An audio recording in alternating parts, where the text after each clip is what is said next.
Wake up, wake up, it's time to rise and sing the praise of Jesus. Hallelujah, hallelujah. It's time to rise, to sing, to shout, to bring him all your heart. He'll do the bigger part if you will only make a start.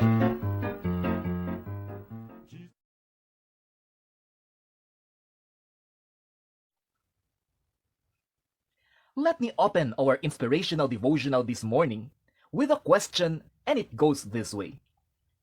Can we learn something from a school of fishes? Well, to those who are not familiar with the group taxonomy, school is the term for the team or group of fishes. So the question again, can we learn something from the school of fishes? A pleasant morning, dear friends who are choosing to seek God first amidst busy and occupied schedules. Starting today, with your mobile phone or with your tablets, while you are driving, or you are eating your favorite breakfast before going to work, you can just tune in to our program, 7 Minutes with God. Here, you will be provided with simple, short, and inspiring devotional and inspirational messages to start your day.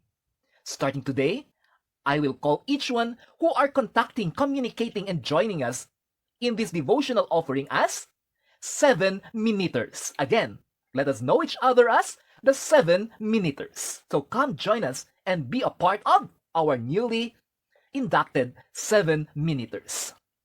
Once again, a wonderful day to all. God's inspiring biblical gem for us is found in Psalm 133 verse 1, and it says, "How good and pleasant it is when God's people live together in unity." So we will talk about the school of fishes. One day, a school of fishes, maybe not lesser than 10,000 of them, choose not to do their usual routines, but rather opted on a swim similar to the human hike if it is in the land. But theirs is a swim into the virgin oceans. Okay, this is just like our unfamiliar trekking as humans go to the mountain, so they're not familiar with the routes. So each of these fishes prepared for this very inspiring swim. Let us first view the traits of our swimmers or ocean trekkers. The largest among them is an inch. You did not hear me wrong. Okay, the largest is not bigger than 1 inch, and the smallest is a third of an inch, meaning this is a school of very small fishes. Now it's time to go. They go as a group, and they enjoyed the scenic and marvelous natural view of the ocean. Oftentimes, nature is one of the most neglected stress relievers and communicating media with the Lord. These fishes just laughed and giggled and enjoyed their social togetherness. However, after a few minutes of marveling at this great creation of God, they figure out that there is something unusual some meters away. So they sent a reconnaissance team to observe this uncommon figure, and it was determined by these observers that it is a great prehistoric giant monster fish. Yes, a giant monster fish. Characteristic of which involve preying in small members of the ocean family, and that includes small fishes. This is a great thing to be of concern. Now, let us shift our focus on the giant monster fish. This fish went nearer and nearer to the school of small fishes, and it is to that great fish, "Wow, this is my lunch and merienda and even my dinner. It is a great eating time, and this will be a great feasting day for the giant monster fish." Seeing the possibility of a mismatch, the smaller fishes felt fear and anxiety because there is no way they can escape danger. If they will do so, they will not escape completely, for some of them will be sacrificed. That is never an option. However, when things are on a standstill, the great monster fish started to inch his way to the food that he wants to feast on. On the other side, the fishes did something uncommon. They formed a circle and seemed to be on an urgent meeting. Minutes after the meeting, the school of fishes divided into 4 parts. It is as if they are forming figures. 1/4 of the school forms a shape like a tail. 1/4 of the school forms a shape like a belly. 1/4 of the school forms a shape like a chest with paddles. And the last 1/4 formed a shape resembling a head. And little by little, these 4 formations of 10,000 small fishes moved to connect, and in a very unexpected manner, they formed an object resembling a big fish. A wonderful giant fish, which is twice the size of the approaching giant monster fish. One thing that moved, okay? And one last thing that impresses them is that the weakest member of the school of fishes, the smallest one, went directly to the eyeball formation now existing as the eye. In a blink of an eye, the giant monster fish seemed to lost sight of the little fishes.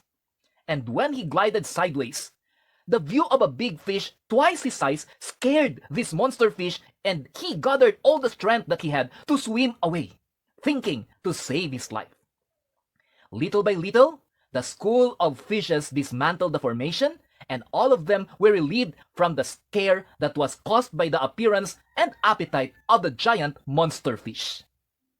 The greatest lesson that the school of small fishes taught us in this inspirational story is that cooperation is an effort of all and not just of one.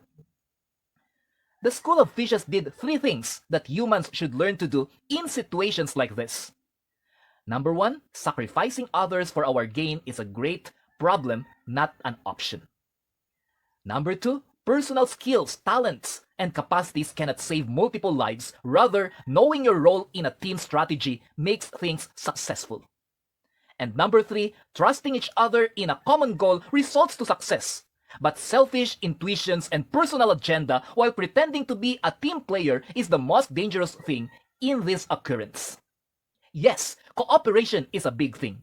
Several weak people joined together with different areas of strength can compose a great and complete option of triumph. This is what we learn from a school of small fishes. What is that again? There is strength and success in cooperation. The next time you will be tempted to outshine your co-workers, your co-players, your co-students, or your co-practitioners, remember, working against them makes the holistic output weak. The best option is working with them and discussing with them the best option for a team that will bank on the greatest armor of success, which is cooperation. Before we will end our simple inspirational message, let me share with you a wonderful song by the King's Herald Quartet, which is entitled Cooperation.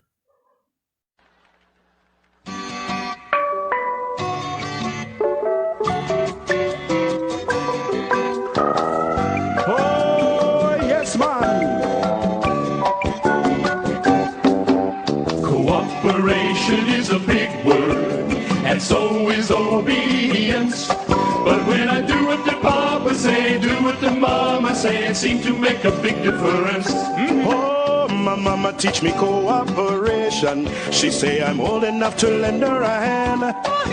So I pick up all my toys. I don't make too much noise. I think I'm doing all that I can. That's right. Cooperation is a big word, and so is obedience.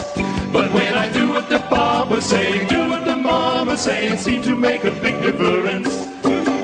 'Cause if I'm nasty to my mother, and if I don't listen to my dad, well, they may choose to remind me on the part that's behind me, and I tell you, it feels pretty bad. Cooperation is a big word, and so is obedience. But when you do what your Papa say, do what your Mama say, I tell you all the pain it prevents. Oh yeah, boys and girls, I'll tell you, we better all be good, 'cause it hurts, I know. But I like helping my mother, and I like minding my dad, 'cause when I'm good and they know it, they're faces will show it, and it always makes me feel very glad. And if I go and do a bad thing, No! I'm feeling all sick and upset. I should hope so. I just say I'm sorry, don't fret and don't worry. My Jesus, he forgive and forget. Cooperation is a big word, and so is obedience. But when I do it, my Jesus say it, do it, my parents say it, seems to make a big difference. All together now, Cooperation is a big word, sing along. and so is obedience. That's it, come on. But when I do it, my Jesus say it, do it, my parents say it, seems to make a big difference. One more time. Cooperation is a big word, Come on, Mom and Dad. and so is obedience. But when I do it, my Jesus say it, do it, my parents say it, seems to make a big difference. You seem to make a big difference. Yeah, you seem to make a big difference. May God's inspirational devotional give you the right perspective for dealing with your co-workers and co-populates, which the perspective of cooperation can always administer. God bless you, dear 7-minuters. To God alone be the glory as we daily practice in our busy and occupied lives that 7 minutes with God. Wake up, it's time to rise and sing the praise of Jesus. Hallelujah, hallelujah. It's time to rise, to sing, to shout, to bring. Wake up!